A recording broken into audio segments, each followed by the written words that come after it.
Let's return to This Week in America. Here's your host, Rick Bratton.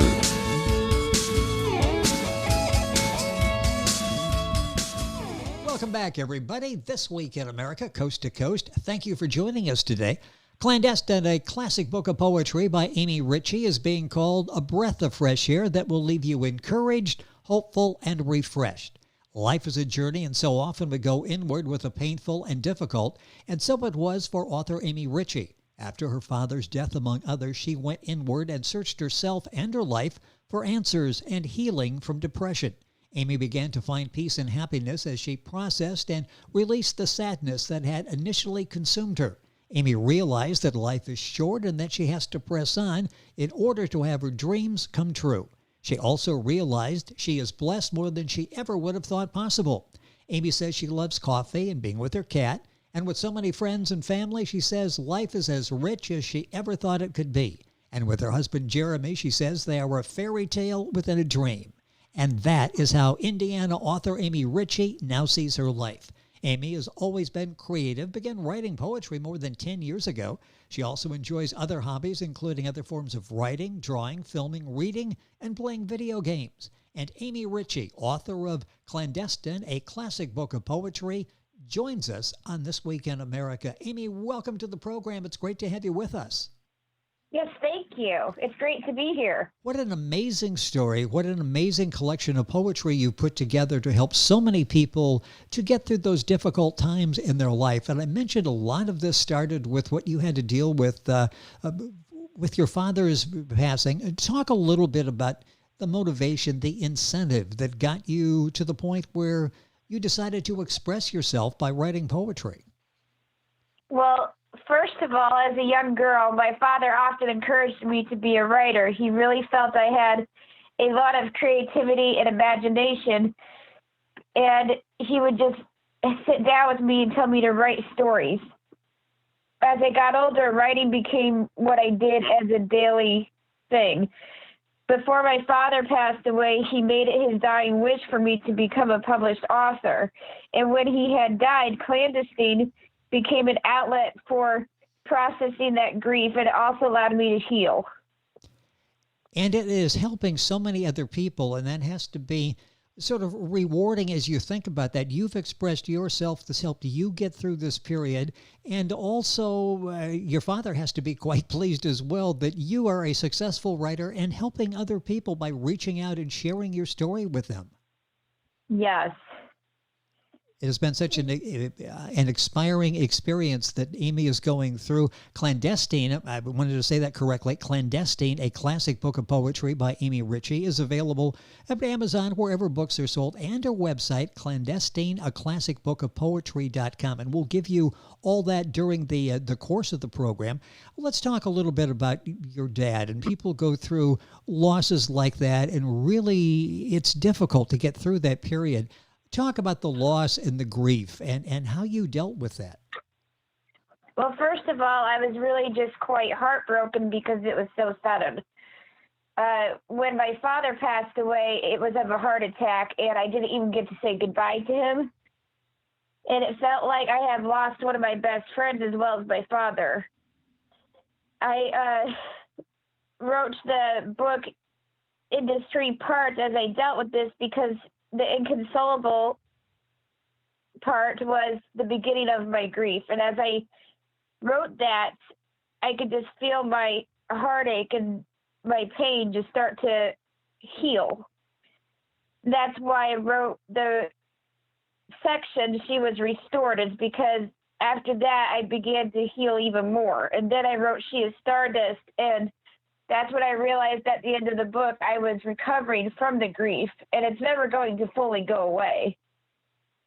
With us on the program is Amy Ritchie. That's Ritchie. If you're Googling the book is Clandestine, a classic book of poetry. Our website is a classicbookofpoetry.com. You can link on by going to our website, thisweekinamerica.us. Talk about the structure of the book, the format of the book, because in reading reviews, this is really helpful to people. It sort of walks them through the emotions.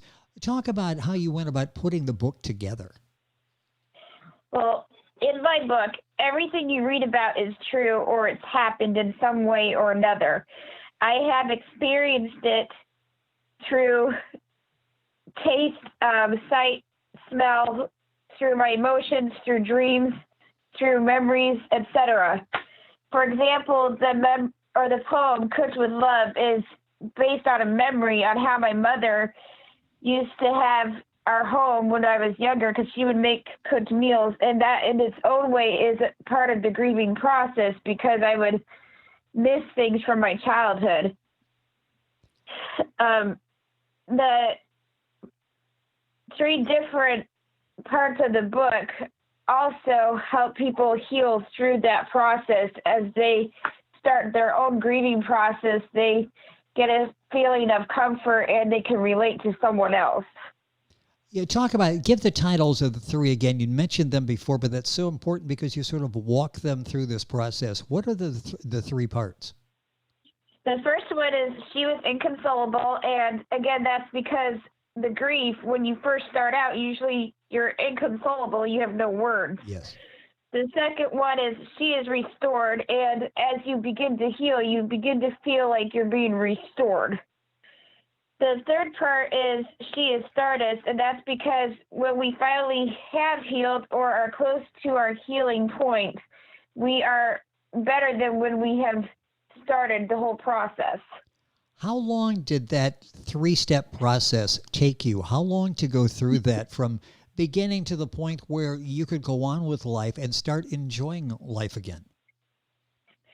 Well, after my father's death, I want to say it took me about 2 to 3 years to fully be able to process everything I had gone through. The book itself took about 10 years just to write, because I was going through a lot of other things as I wrote the book. And the book is so helpful to people in reading reviews. Again, it has to be very rewarding to see that other people you don't know, will probably never met, that has been able to read Clandestine, a classic book of poetry by Amy Ritchie, and be able to grab a hold of life again and enjoy life. As you were writing these, looking back at and rereading these as you're putting the collection together, was there a favorite section of the book? Any favorite particular poem or poems that come to mind? Yes. My favorite section is She Is Stardust, just because it makes me smile knowing that I am no longer in the dark place that I was when the book started. My favorite 2 poems are Midwinter Reverie and Stardust. And you'll find those in Amy's book, Clandestine. You'll get information on it by her website, Clandestine, a classic book of poetry.com. Very easy to remember. It's the title of the book. You'll find it, the book, of course, at other places, the usual outlets, and you'll find information on our website, thisweekinamerica.us. Your father always thought that you had it to be a writer. What do you think he would be? He would say to you now, knowing that you're a published author, not just a writer, a published author. He would have to be quite proud and smiling right now, I'm sure. Oh yes, based on previous discussions with my mother, he would be grinning ear to ear, and she would say not just he would be proud, he is proud.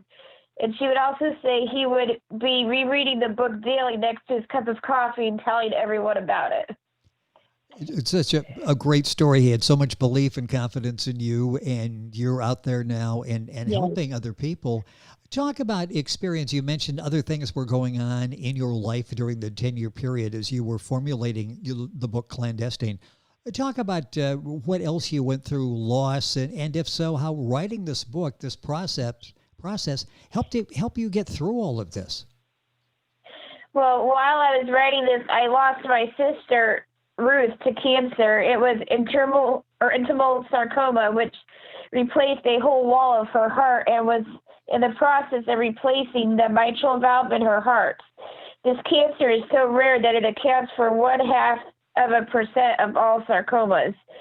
And she had been treated at 5 different hospitals, including the Cleveland Clinic, and none of her doctors had ever seen a case like hers. And strangely enough, right after she passed away, about a month later, we lost my grandmother.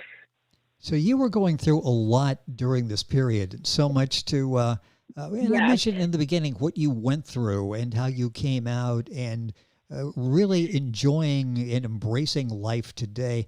What do you hope the takeaway is for others as they read Clandestine, others that are going through the same or similar, the process of grief and loss? What do you hope people get as a takeaway from reading the poetry in your book? The main thing is that you are not alone and you are not the only person going through your grief, as well as the grief does not have to define your circumstances. Clandestine, the name of the book, a classic book of poetry by Amy Ritchie, our guest on the program. In writing the poetry, in putting the book together, Clandestine, how is loss and grief conveyed in your book? How did you get this across to people so they would understand and maybe be inspired to pull out of some of maybe even depression in some cases? Well, for example, the poem The Foreshadowing is just defining that this even happened. It's the start of the journey of healing from depression. Heartache and Seeing You Again are about my father, and it conveys how I miss him so very much. Cooked with Love, a memory is how things were, and you could experience grief by missing how things used to be. A lot of the poems are about nature, which represent not only the day-to-day struggles, but also the balance of everyday life. And the poetry is all woven together. Talk about putting a collection together and doing it well. It has such a nice flow to it. And again, you get that in reviews, the people who have read and been influenced by the book Clandestine. Talk about putting it together because it just has a natural flow. Was that challenging to put it together sort of in sequence so you could walk people through this? Each time I would start putting it into a collection, it was challenging because after I would come back to edit it, I'd realized I had changed or grown as a person, and you had to make sure that you didn't stray away from what you were trying to do in the first place. And you also had to make sure that people could relate to it. The book is Clandestine, a classic book of poetry by Amy Ritchie, our guest on the program. Amy, you consider yourself a dream maker. Talk about what that means and how you're writing and the artistic skills that you have, how you hope they will inspire other people. For me, being a dream maker is not just being a writer, but it's also being an artist and a musician. Everything I dream about, I record on paper, or I try to convey that dream through writing, art, music, etc. I also record my memories, my daydreams, my thoughts, anything that's in my imagination. I want people to see that I can relate to them as well as see what I see, feel what I feel, maybe experience and think similar experiences to me.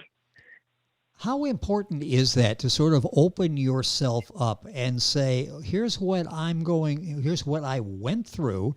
I'm sure it's similar to what you're going through, but you have to open yourself up to that. How challenging was that to be emotionally very forthcoming with people as you're putting this together? It was very hard at first because sometimes I didn't even know what I was feeling. And you would sit there and try to process it, and you're like, well, I'm thinking this thing, how accurate is that? You kind of check yourself out as you're processing it, but once I was opening up and being honest with myself, it came easily.